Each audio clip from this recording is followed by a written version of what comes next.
Hey, story fans. Before we get started, we just want to let you know that today's episode briefly discusses suicide. Please take care when listening. I do like the idea that the Christmas world is threatened by a loss of electricity, and so they're stealing it from our world. That's funny. Well, because people stop believing in Christmas. So the meter is low and the power is going. Yeah. Right. We've all seen that. We know how the North Pole works. The tooth fairy's burning teeth in the furnace as fast as she can. It's just not enough.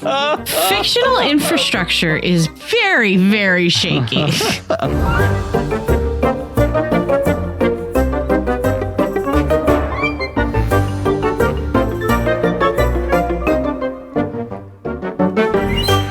Hey there, story fans. Welcome to Almost Plausible, the podcast where we take ordinary objects and turn them into movies. To do that, we start by picking an everyday object, pitching ideas where that object plays a critical role in the story, and then working together to develop that pitch into a movie plot. I'm Thomas J. Brown, and with me are my gifted co-hosts, Emily. Hey, guys. And F. Paul Shepard. Happy to be, gifted because Christmas. Not gifted because smart, obviously. No, we're gifting ourselves to the audience. Yeah. Our presents are our presents. Yeah. If this is what you're getting for Christmas, I'm sorry. I'm not. I'm pretty freaking awesome. It was this or socks. Ooh. I do like toasty toes. As an adult, socks are a really good present now. Yeah. Darn. Okay. With Christmas just a week away, we've chosen a festive object for our episode today, Christmas lights. Emily, Shep, I have two questions for you about Christmas lights. First, colored or white? And second, small bulbs or big bulbs? That sounds so racist. I mean, colored, I guess I prefer, even though I can't see colors. I like the variety. White is just a meh. Yeah, I prefer the colors. I feel like the glow is just happier and more homey. I think white is very sterile. Yes. And small bulbs for the tree, large bulbs for outside. Right. Yep. That is the correct answer. I agree. Well, let's get this Christmas show underway. Shep, what are your pitches for Christmas lights? My pitches. All right. A young man with a family moves into a neighborhood where every house really gets into the Christmas spirit. I've also seen this movie. So. Yeah, me too. Just this week. What was this movie? Deck the Halls? Is that it? Yeah. Haul Out the Holly is the one I watched. Oh, okay. Do you need the rest of the pitch or do you guys got it? I don't know. Keep going. Let's hear the rest of your pitch. Maybe it'll be different. All right. Every house really gets into the Christmas spirit and everything is covered with Christmas lights, except one house in the middle, which does nothing. It is a dark void. And the new neighbor thinks it kind of puts a damper on the whole thing. He wants to talk to the old Grinch that lives there, but the other neighbors tell him to leave it alone. It turns out that the Christmasless void house used to be the most festive of all, and in fact was so festive that the other neighbors eventually joined in with the Christmas spirit. But planning the decorating was done by the Grinch's wife, who has now passed on. The grumpy old man doesn't want to have anything to do with Christmas or lights, as everything reminds him of what he has lost. Yeah, this is different. So it's Deck the Halls meets Monster House. Meets up. Yeah. This is like the inverse of Deck the Halls, where the guy was trying to have his house be so bright that it could be seen from space. So this is like the opposite of that. He wants none of that. Yep. That's it for me. Emily, what do you have? I've got a couple of interesting ones. And by interesting, I mean, Hallmark, please purchase my first story. It's right up your alley. We will judge whether they're interesting. Seraphine Baxter, a young widow and mother of precocious twin boys, is living in the small town her deceased husband Roger grew up in. Are we supposed to be naming our characters now? Because I didn't name anyone. Oh, no. I named all of the characters in this pitch only. Seraphine Baxter. It seems like a very Hallmark name. I go hard into the Hallmark theme. All right. The only family she has are her in-laws, and this is the first Christmas the family will be without Roger. He was the biggest Christmas fan there ever was. Seraphine doesn't want to disappoint their sons, but is struggling to get into the spirit.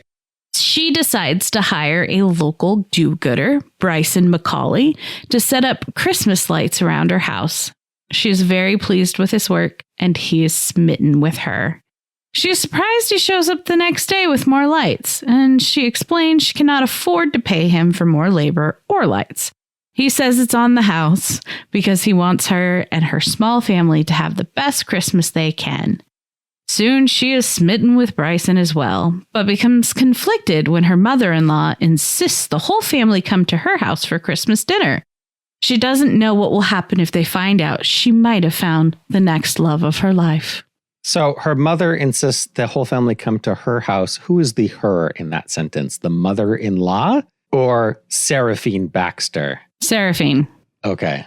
Does Bryson do other chores around the house too? Does he fix like tile that needs some more grout and he fixes a leak and then is he Macaulay Culkin? Yeah. I assume that he must be very handsome. He's Hallmark handsome. He's Hallmark handsome. If it were an unattractive guy doing this, then it would be super creepy if he just keeps showing up with more lights. Clearly, Shep, you have not watched very many Hallmark Christmas movies. I think you are correct in that statement. Because everything about this pitch is all of the information you need for a Hallmark movie. It's so creepy. I'm just getting a call from Hallmark now, and the reply is good enough. So, all right. So, moving on to my second pitch. Dylan is a quiet loner. You just said you only put names on the first one. And the very first word of your second pitch is a name.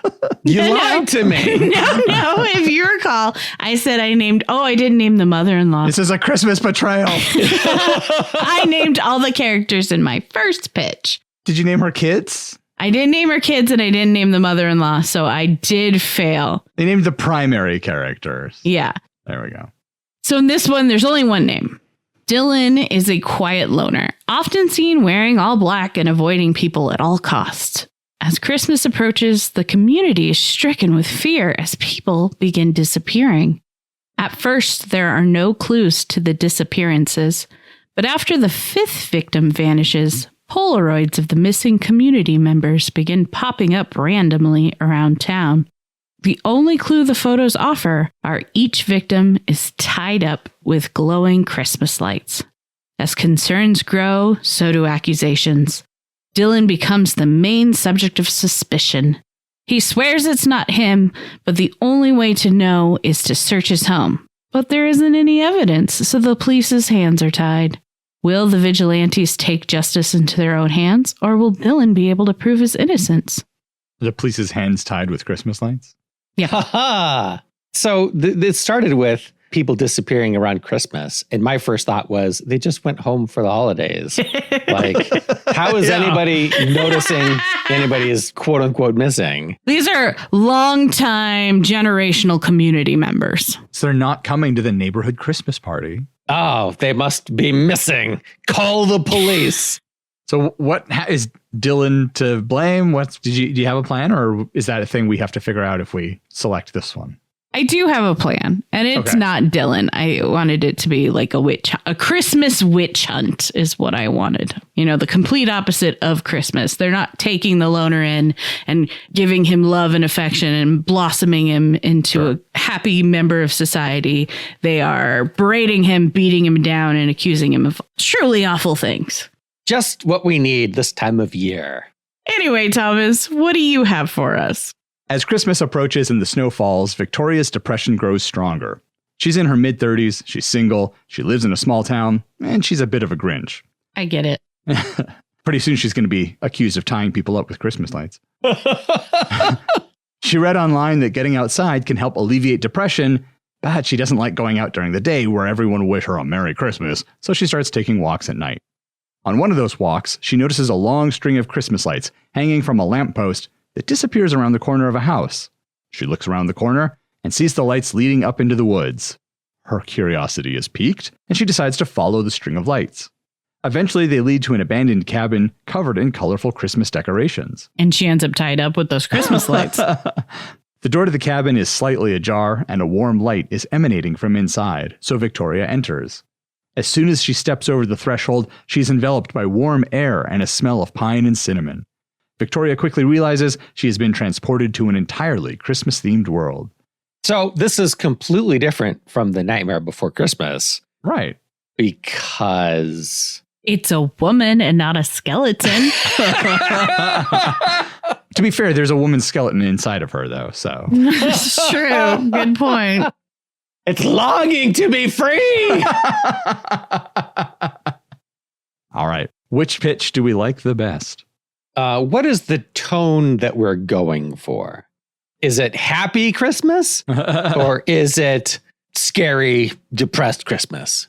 So eggnog was over the top, happy, joyful. Wreath was a journey through hell. Literally, yeah. So maybe somewhere in the middle? Somewhere in the middle is what we need. Or back to happy. Man, eggnog was so good. Yeah. Eggnog, I really. listen to that one every year. So I think this year we should go happy. Okay. Makes sense.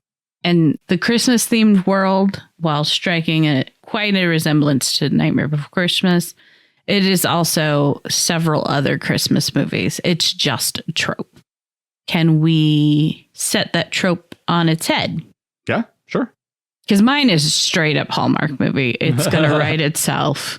I mean, it already did. You laid out, you even gave everyone names. I did. So did Thomas, by the way. We keep getting berated for not having names, and then we sit for 10 minutes deciding names. So I was just like, ooh, I am good at naming Hallmark characters.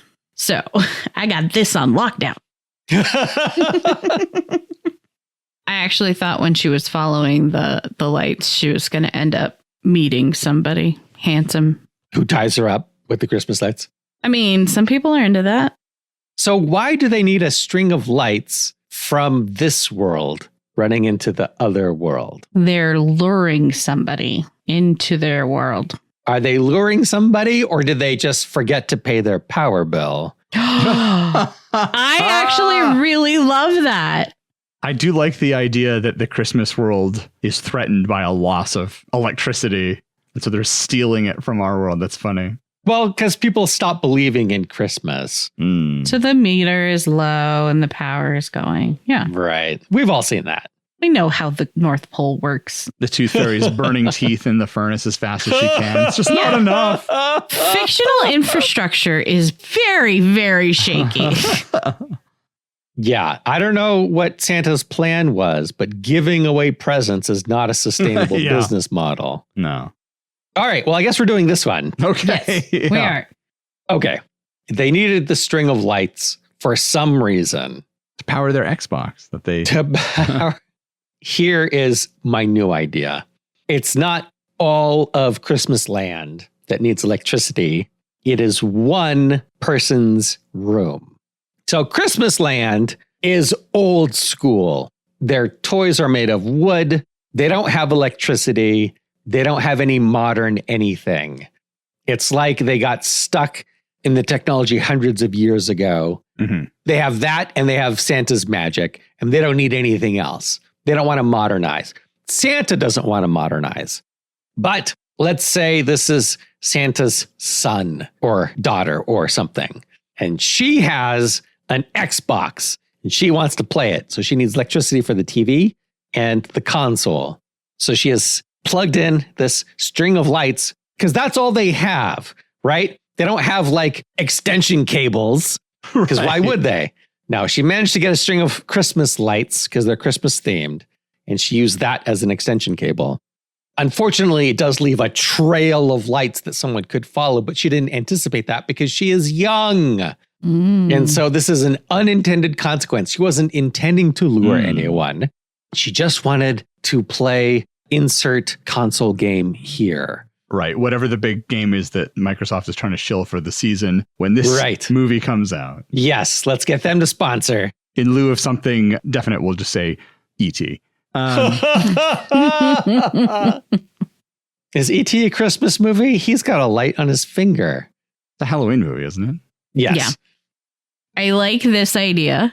Does Santa ask the daughter, why do you mess with the English stuff?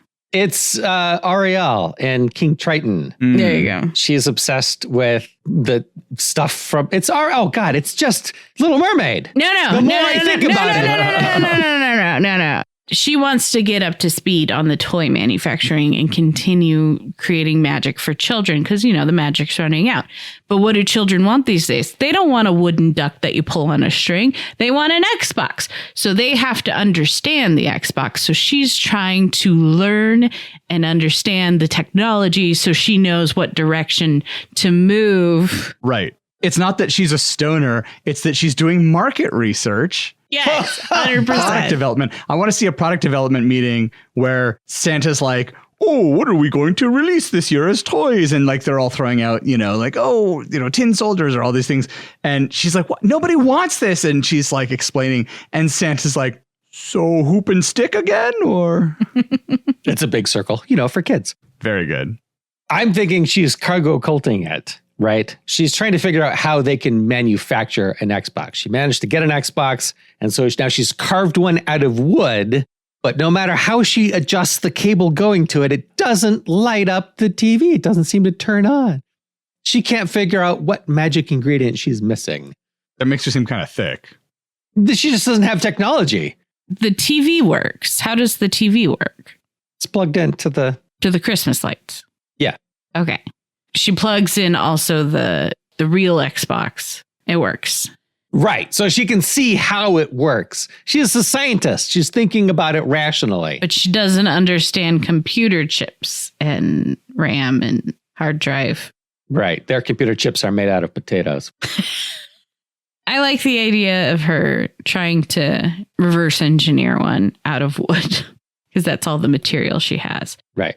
How does Victoria's interaction with her move the story further along? How does she affect it? Well, when Victoria shows up, I guess we need names for the characters. I'll just pause the timer here. What is Santa's daughter's name? Persephone. It's got to be something with a K, though. It's got to be like Christina or something. Because he's Kris Kringle, so she'd be like Christina Kringle.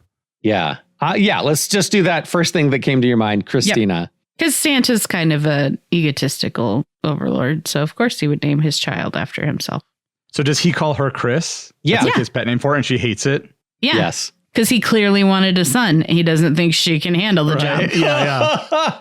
Okay. Do they still make sexist movies anymore, or are we done with that? I'm okay with her wanting to prove herself to Santa, who doesn't believe in her. But I don't think it's because she's a girl. Okay. I think it's because she is young. Young, and she's moving towards the antithesis of what he represents, that old-timey tradition. Right. Yeah. What is the resolution of this then? Let's skip ahead to the end. Yeah. What happens in the end? Oh, Emily has an idea. I do have an idea, because you said she's missing that magic component and she doesn't know how to make the wooden Xbox work. And, aside from literally not having the components to make it work, her father doesn't believe in her. Santas and Kringles are successful on belief. Yes. So her father's lack of belief in her is keeping her from discovering that secret. Okay. So I think we can merge all of the issues or all of these ideas together into one. So yeah, everything's made out of wood, but in 2024, kids are getting Xboxes and things like that. Like they're getting presents that are clearly not wooden ducks on a string or stick and hoop or whatever. So how is that happening? It's because they're carving whatever it is and then magicking it to be the thing. And so she's trying to do that and it's not working. So maybe it's not an Xbox. It's whatever the next Furby is, right? There's some new thing. And she's like, I've got this great idea for a toy. And maybe it is like she wants to bring back an old classic, but updated. And so she can't get the magic to work. And yeah, it's because her dad doesn't believe in her. And so then she also falls in love with Victoria because it's also a rom-com or Right. I thought she was a kid. Is it not a kid? Oh, is she a kid? I imagined like a 20-something. An adult. I was envisioning someone Victoria's age. Not so that they could fall in love, but, I'm down for that. Right. So that they could because then she could believe in her and that helps Santa believe in her somehow. I like that, actually, that if she's a kid, that makes it easier for Victoria maybe to believe in her in that way. And then because Victoria is kind of a Grinch, when Victoria believes in Christina, it's like, oh my gosh, it means so much more. And the magic is stronger because of it. It's a Christmas miracle. Aha. Yes, I buy into that. So now we need to figure out just some plot points, maybe a lowest low. So we have the first act, right? The lowest low is she tries to, maybe she gets the magic working and tries to demonstrate it for Santa, who really doesn't believe in her. Oh, and it won't work in his presence. And it doesn't work in front of him and all the elves. And she's truly despondent because Victoria's not there. Maybe they had a fight or something, because you know how movies are. Right. Yeah. The main characters have to have a fight before the end. Miscommunication. Yes. Before we get to there, though, Victoria follows the string of lights, finds this cabin in the woods. She goes through the door, and it's bigger on the inside. It's a whole world. I imagine she basically goes through and ends up in Christina's cabin in Christmas Land. Right. Okay. Does she startle Christina? Does Christina knock her out with a frying pan, Tangled style? Well, I mean, it would be startling in your nice warm room, quietly working on your wooden Xbox. And then all of a sudden there's this like chick in there out of nowhere. Yeah, I imagine maybe Christina's tinkering away. She has like a workbench in her living room or something. She's got one of those like magnifying goggle things.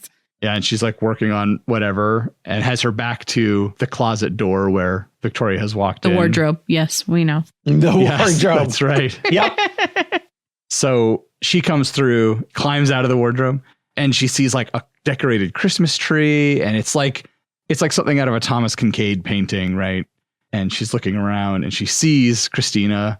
And then does she say something? Does she knock something over? I mean, it's a movie, so she would probably bump into something. Yeah, of course. Create a noise that would startle Christina. Oh, did she trip on the Christmas lights? The string of Christmas lights that's coming into power or something?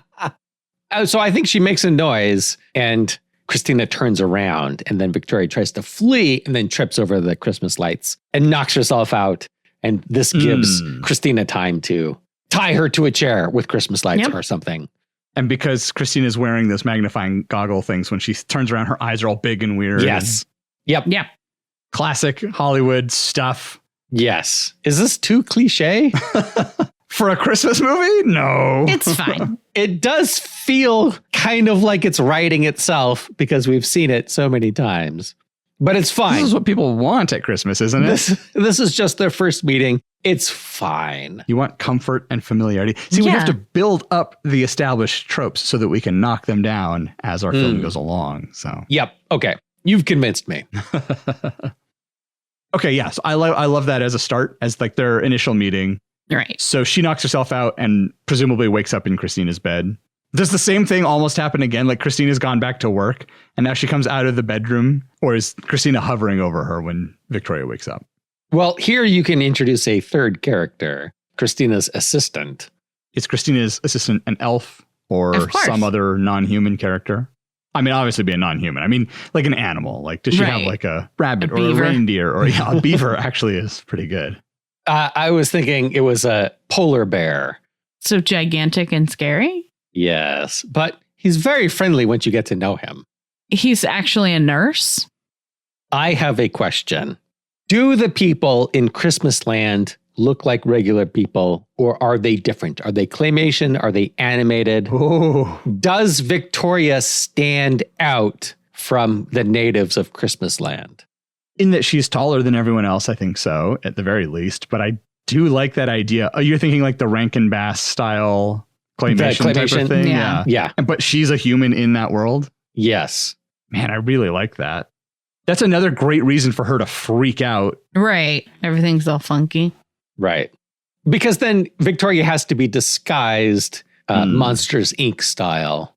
Isn't the logger hunter, whatever he is, guy, isn't he human? Cornelius. Yes. Cornelius, yeah. Maybe she looks like that, and so she sees herself in the mirror and freaks out again. I like the idea of her being like Roger Rabbit style human, interacting with the claymation, and them having to disguise her somehow. Right. Do we ever see the claymation people in the real world? What's our budget? Because probably not. Oh. It's Christmas. We can do whatever we want. In that case, yes. Okay. So we kind of need to establish a little more of what Victoria's going through, right? Yes. Yeah. If the whole first act is before Christmas Land. Is the whole first act before Christmas Land? I mean, it would make sense that the second act is Christmas Land. What is the inciting incident? Because that needs to happen really early. Yeah. Well, she's depressed and walking around. She finds the lights. Well, that's why I feel like the inciting incident can be her going to Christmas Land. Right. Is she an alcoholic? Is she drunk out of her mind on eggnog, booze-filled eggnog, wandering and thinking she's just going to end it all and walk into the wood, follow these lights into the woods? She's going to jump into the river and wish that she never existed. Never been born. Yeah. Oh my God. Yeah. I mean, we could see her write a suicide note. Oh, and she geez. puts in her AirPods and pulls up her hoodie and is like trudging through town. And then she sees the lights dangling down. Oh, she's on her way to the bridge, where she's going to jump. The lights go across the bridge. I was thinking the lights before the bridge go the opposite way. And so she stops in front of the lights and looks towards the bridge and then looks into the woods where the lights go and hesitates. And it's like, well, whatever. I'm going to kill myself. I might as well follow these lights into the woods. Maybe there's an axe murderer. Great. What is another half an hour to find out what the fuck is going on with these lights? Right. She has literally nothing to lose. Yeah. Bridge isn't going anywhere. Right. So what has made her so depressed? She lost her job. Mm-hmm. Her boyfriend broke up with her. Mm-hmm. Was cheating on her. Was cheating on her with her boss. Oh. Her cat got run over by a car and her mother died. And I don't think everybody in her life has suddenly died all at once. Right. I think maybe her parents were going to visit her and didn't. Why not? They thought she'd be fine because she has her boyfriend, so she won't be alone at Christmas. And they would rather go to someplace sunny. Right. They're going to Cancun or something. Yeah, they went to Cancun. Sorry, we can't see you this Christmas. Give my love to Steve, because she lives up in the Northwest where it's cold and snowy. Yeah. She lived in like Creston or something. Right. Yeah. So like her parents have visited her the past couple of years because she's been having a bit of a hard time. But this year things are going so well. Right. But of course they haven't. And they don't know that because she's been trying to hide it from them. Or is it all sort of happening in short succession? I think it's all sort of happening in short succession. I hate to be pro-suicide, though, where like her solution is to go jump off a bridge. Do we establish that that's what she's going to do? Or is she just hitting the eggnog? She's not an alcoholic, but she is drunk in this instance. That could be why she's hallucinating seeing this Christmas Land. She's like, this isn't real. I've just had too much whiskey. Or you're a bit of indigested beef. I agree that I don't love the idea of suggesting suicide as any kind of a solution. Especially for all these things, if they all happen all at once. Right. This is a short-term problem. Right. But that's why I was going to suggest that it's not, that she's moved up there for some opportunity and she's running out of money and whatever she's been trying to accomplish, she's not accomplishing. And so she got laid off and... Well, did she move up there on the promise of a grant and the grant fell through? And now she's stuck because she's got no money to move back anywhere? Were you establishing that she's moving at the beginning of this? That's new. That wasn't in the original pitch. Didn't Thomas just say something about moved up there? Yes, I'm asking Thomas. Where are you getting that from? My brain, like we're supposed to on this show. We're allowed to introduce new elements to my own pitch.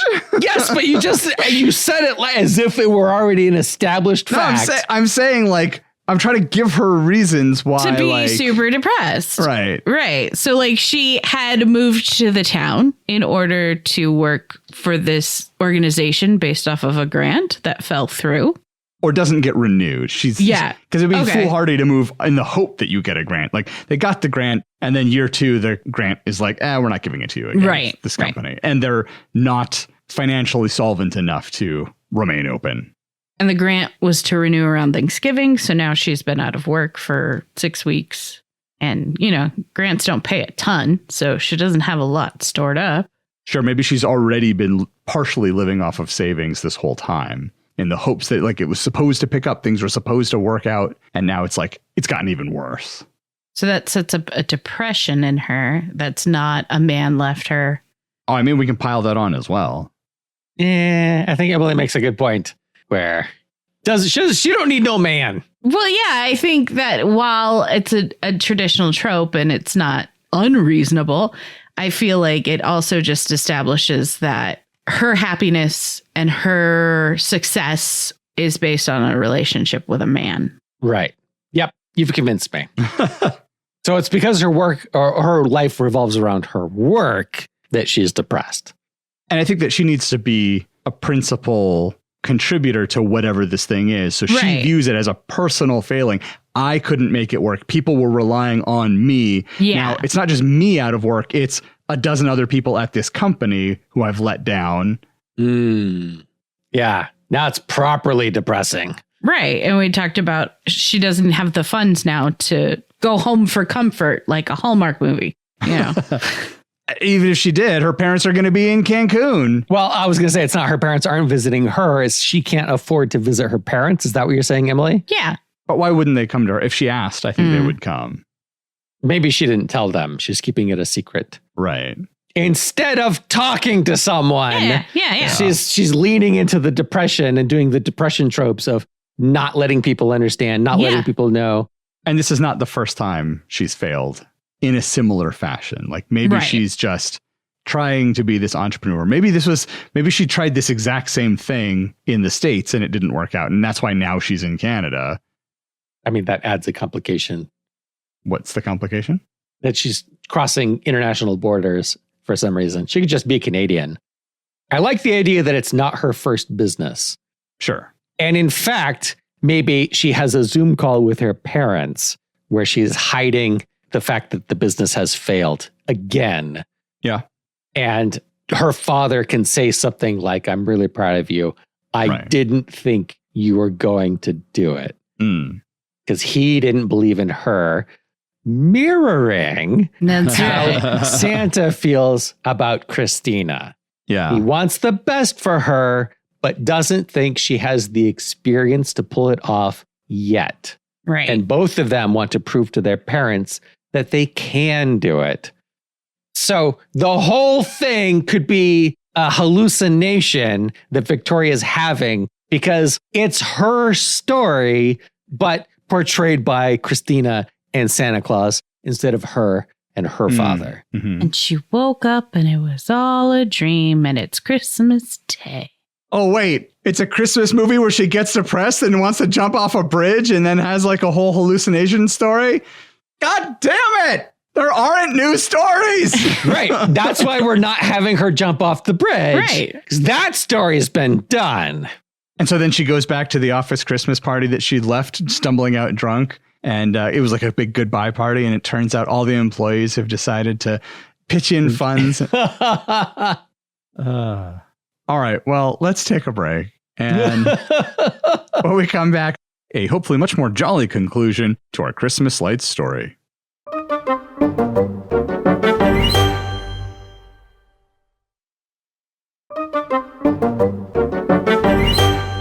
Okay, we're back. So we have a start.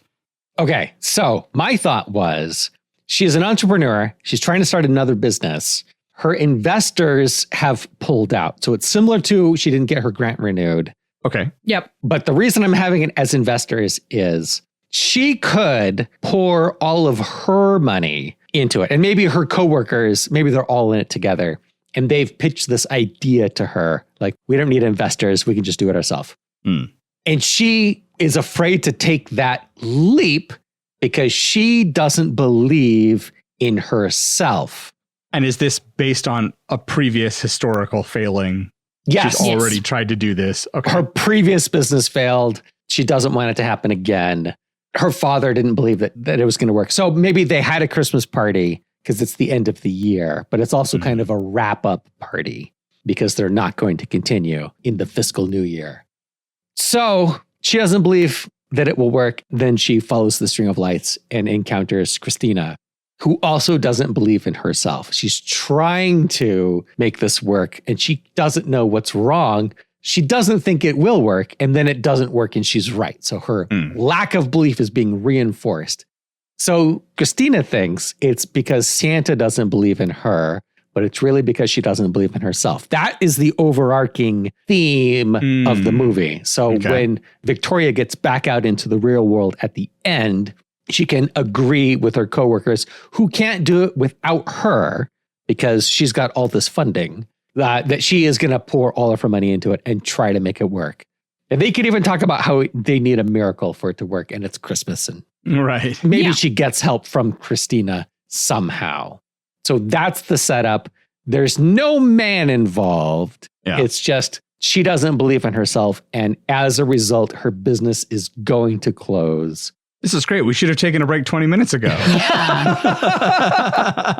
So when she's in the Christmas world, it's not enough for Victoria to believe in Christina, for Christina's magic to work. Christina needs to believe in Christina. Right. I like that. That's the key. That's the ending. Okay, now we've got Act 1 done. How much time do we have left? 16 minutes? Okay, let's do Acts 2 and 3.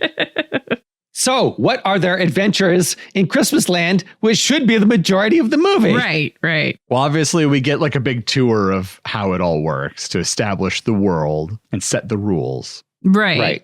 So we see the magic, the Christmas magic happening. Yes, and maybe everybody has magic except for Christina. Oh, and she can make commentary about how she's just a dud and they don't know why. Just something in her. It's broken. It's so bleak.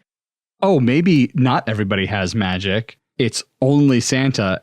So the elves make whatever the thing is, and then he has to magic them all real. And this is a bottleneck in the production process.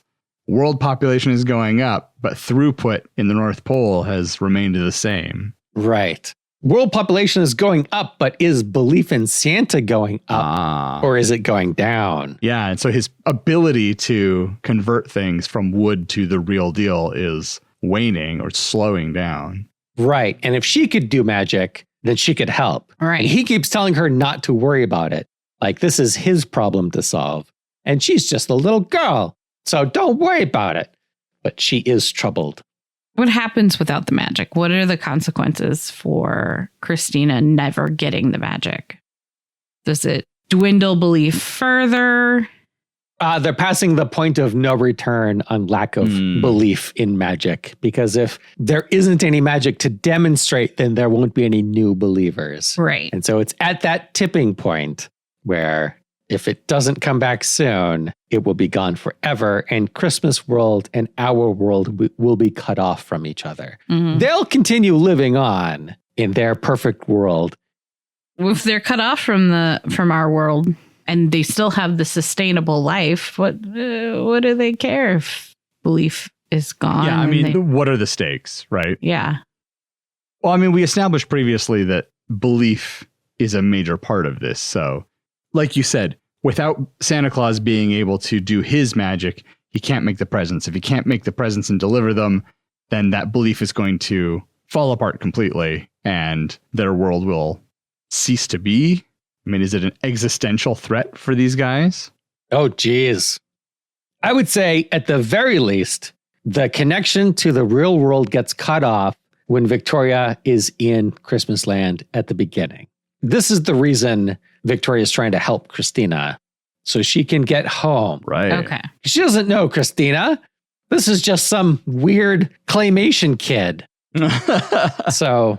Well, I think the altruistic nature of Santa being that he does this for free. This is his life's work. The lack of belief ending that for him and for Christina would be as devastating as the ending of the company for Victoria, right?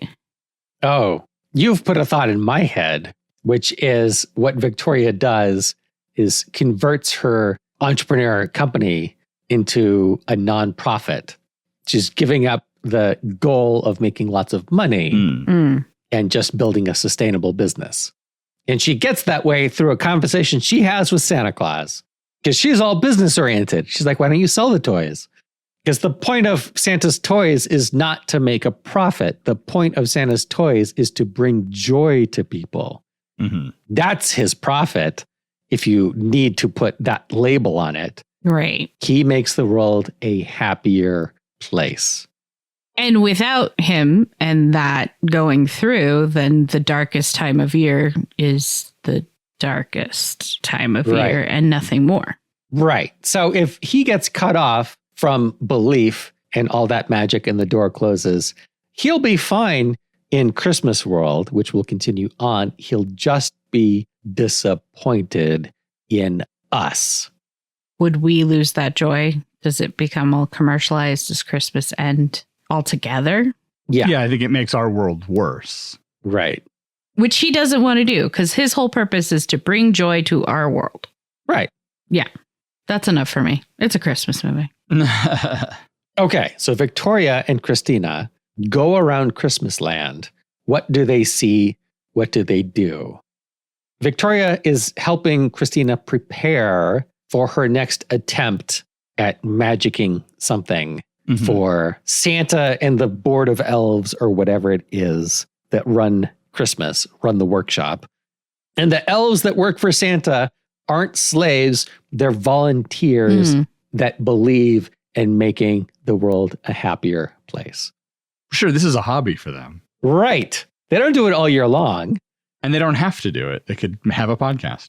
Right. So, where do Victoria and Christina go in Christmas land? What do they need now that they've been cut off from our world? What can they do to prepare Christina for her next attempt at magicking a toy? Well, do they go and observe others magicking things to see what their techniques are? Does she go about it in a very analytical way? Of let's see what works for others. Right. She's scientifically oriented.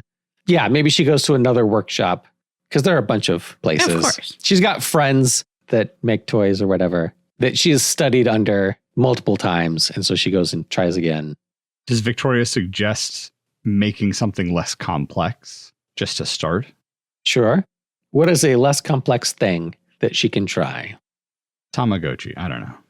Are we still on the Xbox or is it just the new fad toy? It's whatever would sponsor the sponsors movie. the movie. Right. Yeah. Right. The Xbox is just a stand-in. What is a classic Christmas toy that's a step up from being a wooden duck on a string? Slinky. Slinky? That's good because you can't carve a slinky out of wood. Not Well, easily. you can, but it wouldn't work. Yeah. A doll? Maybe a doll that talks? Yeah, something with an extra component that isn't just the three-dimensional shape that it is. Something with an inside of some kind. Right. Okay. I like I know it was my suggestion, but I like the doll that can talk because we can now use that to establish another character if the doll that can talk comes to life. So they do that as an experiment to magic something smaller and it works. And Victoria says, I knew you could do it. Establishing that Victoria believed in Christina. Mm-hmm. And now the doll has come to life and accompanies them. She's over magicked it. Yes. But that's fine. It's she's new to it. So I mean, perhaps the magic was so strong because Victoria did genuinely believe in her. right. So now what? Do they take it to show the board? Well, she has to demonstrate that she can magic it. She can't just show up with a magic doll Sure. because that could have come from anywhere. Sure. Christmas Land's been around for at least 10 years. I don't know how time works, but she has to come in with a doll that's not magicked and magic it in front of everyone. Also, Victoria has to be separated from her at some point before this demonstration can happen. Perhaps if she's human in a claymation world, her helmet disguise comes off and she's revealed and the guards capture her. If we're still going with the claymation stuff. Is there a Christmas prison? Yes, the bars are candy canes. Oh, wait, that's Wreck-It Ralph, the Candy Kingdom. But yes, the bars are obviously candy canes. But it's not like a bleak prison. There's like a cushy chair and cookies and eggnog and Right. There's a roaring fire in the cell. They could be more interrogating her than having her imprisoned because they don't know what she's there for, how she got there, what's her business, And that's keeping her separate from Christina. Right. And she's like, I have a meeting to be to. Can we make this quick? And you got good cop, bad cop. Good elf, bad elf. Yep. But like, he's not very good at being bad elf. Right. It's like a good elf, better elf. Yeah. The good elf brings her cocoa with marshmallows, and the bad elf brings her cocoa, but no marshmallows. Yeah. Okay. So Victoria's captured by the elf police, the Christmas guards, who are very bad at interrogation. Not that they have a lot of practice with it. Right. But they are preventing her from going to the board meeting with Christina. Yeah. Right. So Christina is like waiting for her turn at the meeting, and she sees the big clock on the wall, and it's getting closer to her time where she's supposed to present. And then, where's Victoria? And where's Victoria? And the polar bear, whose name is Ferdinand. Ferdinand is out looking for Victoria. Yeah. So maybe even Ferdinand finds Victoria. And so Ferdinand goes down to the dungeon, I guess. The Christmas dungeon. Christmas dungeon. It would be like the guest room or something. Right. They call it the dungeon, but it's... Right. So Ferdinand shows up and convinces the guards, who are elves, who are 1/10 the size of Ferdinand, that they should let Victoria go. And they do. And so you think that they're going to get to the meeting on time, but they aren't. And in fact, maybe when they get there, the meeting is already over. Right. So the audience just sees the attempt is going to happen, and then Ferdinand's rescue of Victoria, and then they go to the meeting room, and it's empty except for Christina. Yep. Who's all looking dejected and sad. Right. And she still has the wooden carved doll sitting there. Right. It clearly didn't work. Yeah. And Christina could go, I knew it wouldn't work. Yeah. Because that's why it didn't work. She believed that it wouldn't. And so it didn't. And no one was there to believe otherwise. And I think Santa knows what's going on and is intentionally setting Christina up to eventually believe in herself. That's the kickstart you need to bootstrap your magic. So he can't do it for her. It's in her best interest to believe in herself. And he knows that because he's Santa and he knows everything. So is this where Christina and Victoria have a fight, or is it later? This would be a good point for them to have a fight. Yeah, the mid-second act turning point has to be Christina's magic works. And then the lowest low is, oh, actually it doesn't. And they have a fight. And does Victoria have some way to get back? Or is this also Victoria's lowest low? Like, this is Christina's lowest low in that the magic didn't work, just like she knew it wouldn't. And Victoria's lowest low is, without the magic, I'm stuck in Claymation world. Right. Having to wear a big Claymation helmet to pretend I'm Claymation. Right. Maybe she walks around on her own and we see more of the world. Yes. She gets abandoned by Christina, who leaves. Yeah, because of the fight. Because of the fight. And Ferdinand goes off with Christina. And so Victoria's left all alone in Christmas Castle. Well, she could just be wandering around Christmas world and it's just so foreign. Like, everything's weird and she's huge compared to everyone else. Right. She's an adult woman. Right. Does she end up with Santa having the heart-to-heart where she learns that he knows what's going on, but he can't intercede because this is something Christina has to do for herself? Yes. So I figure this is where that conversation happens, but where does that conversation happen? Maybe Victoria has left the castle and is wandering the world and going through the town. Yeah. And seeing how everyone lives and comparing it to her life in her world. And encounters Santa, who happens to be at some cafe that she goes to because she's so hungry. There's no real food. She just wants a BLT or something, but they've not heard of bacon. There's no bacon in Christmas land, which is a deal breaker. So she goes to someplace to get food. She doesn't have any money, but they don't take money, which is a foreign concept. So maybe you see her for a while and she's hungry and she finally goes in. She's like, I'm hungry, but I don't have any money. And they're like, what's money? So is she eating cookies and drinking eggnog in the cafe and Santa comes in, or is she sees Santa there? Yeah, he's reading the newspaper, having his cup of cocoa, and she sits at the table opposite. Oh, he's sitting at the window by the door facing in. So she didn't see him when she came in. Also, this is a cafe for elves. So I'm just picturing Santa, giant Santa, sitting at a tiny table. Anyway, she gets her food and turns around and freezes because Santa's there. And Santa gestures to the chair in front of him. Right, because he knows everything. He knows she's going to come in here. Right. He knows what's going on. Yeah. Right. Why don't you join me? I saved you a seat. Yeah. They don't have the food that she wants, but Santa has something that they can't get there. And he's like, oh, I got you whatever it was that she had asked for earlier, a steak or something. Because he gives presents. He gives people what they want. It's like her favorite beef jerky that they only have in the town where she grew up. Right. Is it wrapped in a present? Is it? She's like, this is kind of extra. And he's like, look, it's what I do. So yeah, her favorite food is insert corporate sponsor here. Yeah. And he happens to have that. Oh my God, Kind bars. Reese's Pieces. More candy though. Right. So it wouldn't be that. So this is where they have their heart to heart. And maybe she's still trying to pretend that she is a clemation person. And Santa can ask her, oh, she can't eat because she's got the mask on. That makes sense. Yeah. Yeah. And so she's like, oh, I'll save this for later. He's like, you can take off the mask if you'd be more comfortable. And then does she? And all the elves are like, is Santa claymation also?